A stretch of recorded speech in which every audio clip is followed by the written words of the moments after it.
Well, why don't you start by telling us a little bit about yourself? I'm super excited to have you on the podcast and I look forward to learning. Yeah. Um, I live in Fairhope, Alabama. My family has been here about 10 years now. I come from a healthcare background forever and ever since I was 15 years old. Um, but now I've worked for Dr. Kohler for about 3.5 years. And here at this practice, I tend to wear a lot of hats behind the scenes. So in a cosmetic surgery practice, there's so much more involved than what patients usually see on the outside. So my role here is a mix of leadership, operations, patient experience, team support, problem solving, and then sometimes crisis management. So it all happens at once. And a lot of the job here is just making sure that everything runs smoothly. That way, the surgeons and the clinical staff can focus on delivering excellent patient care. That's awesome. How many surgeons do you guys have down there? So we have two surgeons. Dr. Kohler moved to the area and started working in this practice about 12 years ago. And then we just added Dr. Gardner in October of 2025. Awesome. So you guys are growing. That's exciting. Yes, we love it. That's very cool. Well, when you're not busy wearing a million hats, what do you do and enjoy in your personal life? Um, I have 3 kids and a husband, and they all rodeo and ride horses. We just recently bought a farm about a year ago, so that we could move all the animals to our own house instead of boarding the horses elsewhere. And so we spend just about 4 to 5 nights a week riding horses and practicing all things rodeo. And so we spend just about every weekend somewhere around us at an arena. Well, that was one of the first things that we talked about, which it's close to my heart. So I love a rodeo family.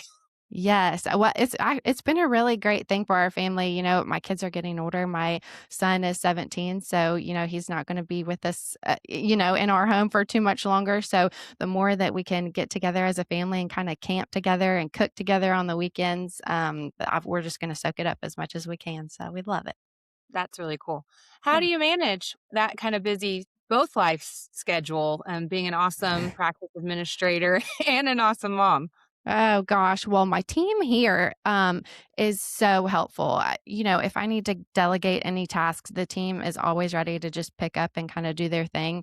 And everybody is so great about already knowing their roles within the practice. So I don't typically have to give anybody too much direction or ask too much of anyone. But if I need help with my own task, they're ready to just jump in and help take over. And then at home, my kids are kind of the same way. They need a little bit more direction than my staff, but they usually, if they need to feed, they feed. If they need to, do anything with the horses or the goats, now that we've got so many more goats, they're really good about going out and taking care of business, I guess.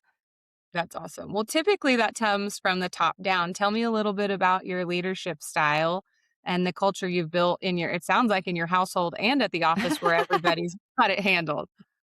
The environment here is very team oriented. That's the culture that Dr. Kohler tried to build here in this practice, even before I came along. And so just knowing that the team feels supported in their day-to-day roles.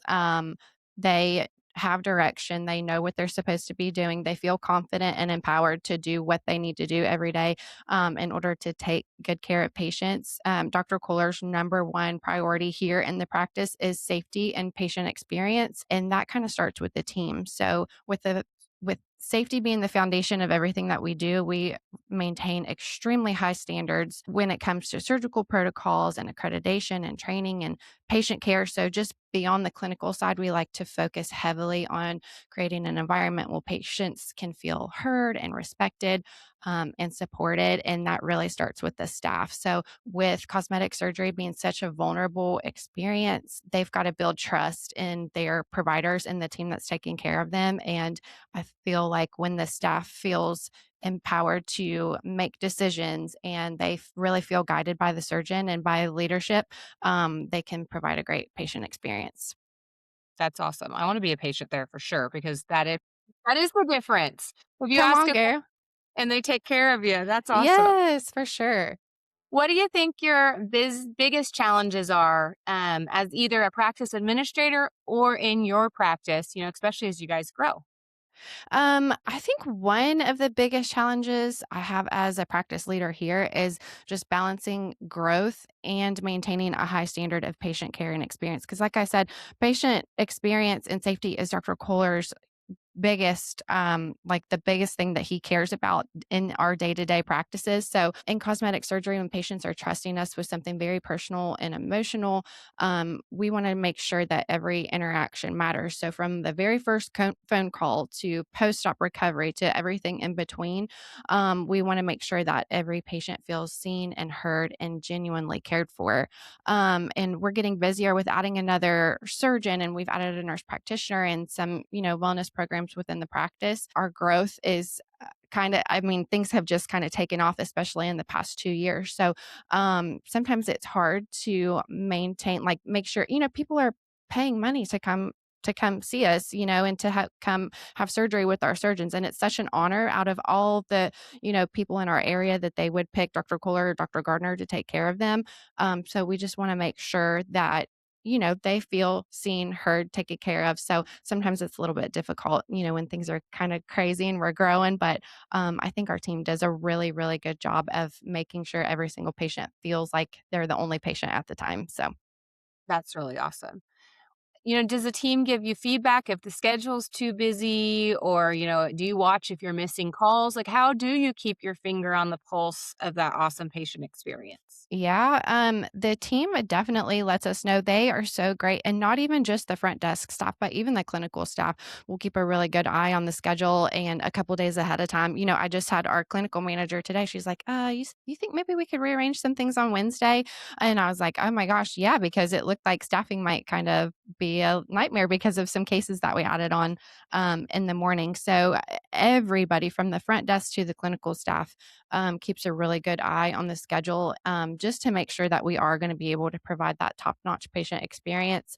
And so sometimes we need to rearrange things here and there. We don't really like to do that, because that affects the patient's schedule and lives and, that kind of thing. But, we just kind of do what we need to do and rearrange where we need to rearrange and get things taken care of. So, Well, with such a culture of patient experience, is there something fun your guys' team does differently? Or, how do you maintain that level of care and empathy when it is busy and the work is hard?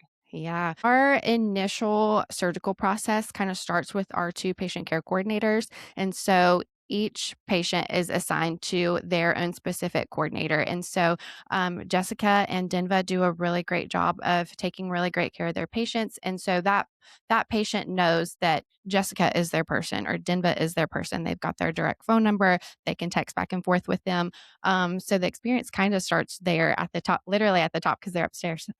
But that experience starts with those ladies, and they have a really personal one-on-one experience with that patient. They kind of know all about their kids and their families and what recovery is going to be like so that they can prepare them for surgery. They talk financials, they do everything from top to bottom. And so once they have that consultation with the doctor and their surgery coordinator, then they're kind of passed off to a nurse. And that one specific nurse usually takes care of that patient clear through their journey. They'll see them in their pre op period, they'll see them on surgery day and take good care of them. And they'll see them in the post op period and they'll take after pictures and, talk on the phone. Our nurses make personal phone calls to everybody the day after surgery and send photos back and forth. So we try to make it a really personal experience. And by the time you're done with your surgery, you know everyone's names, everyone's faces, and maybe a little bit about their kids and their home life at that point too. That's awesome. I love that kind of experience. I'm sure your patients come back to see you again because they feel so comfortable. Yes, we love repeat customers. So yes, we try to take really great care of them. Well, Miss Kristen Jarvis, thank you so much for joining me today. We look forward to talking to you more and working with you more. And I get to see you maybe the end of the month, come in June. Yeah, I'm coming for you June 21st. All right. We'll see you soon. Thank you. Okay. All right. Bye, Dallas.